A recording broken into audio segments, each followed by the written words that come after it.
नमस्कार. आज आपण घराघरामध्ये फेमस असलेला पदार्थ बनवणार आहोत, तो म्हणजे डाळ भात. हो, आमच्याकडे याला वरण भात बोलतात. तर आता डाळ स्वच्छ धुवून त्यामध्ये पाणी टाकून मी याच्यात 3 ते 4 शिट्ट्या काढून घेणार आहे. डाळ बनवण्यासाठी मी इथे लसूण, लाल मिरची आणि खोबरं घेतलेले. तुमच्याकडे कोथिंबीर असेल तर कोथिंबीरही यात जरूर घालावी. माझ्याकडे नसल्यामुळे मी इथे स्किप केलेली आहे.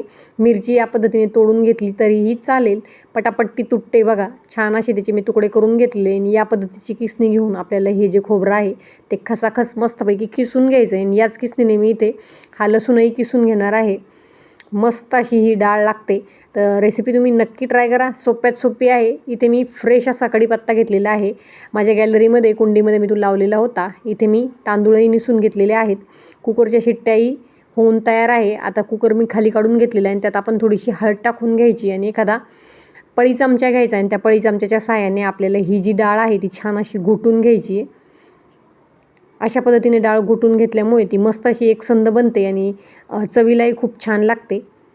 संपूर्ण मी ती अशा पद्धतीने स्मॅश करून घेतलेली आणि कढईमध्ये आपल्याला थोडंसं तेल टाकून घ्यायचं आहे. हे तेल गरम झालं की त्यात आपल्याला जिरे, मोहरी, कढीपत्ता, कोथिंबीर असेल तर कोथिंबीर टाकून घ्यायची. त्याचबरोबर मी ते हिंग टाकून घेणार आहे. हिंग हा मेन इन्ग्रेडियंट आहे. हिंग नक्की टाकावा. हिंगाने याची चव खूप छान लागते. यातच मी लसूण आणि लाल मिरची टाकून घेतलेली आहे आणि हा जो मसाला आहे चांगला 2 मिनिटांसाठी आपला परतून घ्यायचा आहे. आता यात आपण शिजलेली डाळ टाकून घ्यायची आहे. तुमच्या आवडीनुसार तुम्ही यात पाणी टाकून घ्यायचे. साधारण 1-2 ग्लास पाणी मी यात टाकून घेतलेलं आहे. हे अशाच पद्धतीने आपल्याला 5 ते 10 मिनिटांसाठी उकळू द्यायचं आहे. झटपट असं आपलं हे वरण बनून तयार होतं.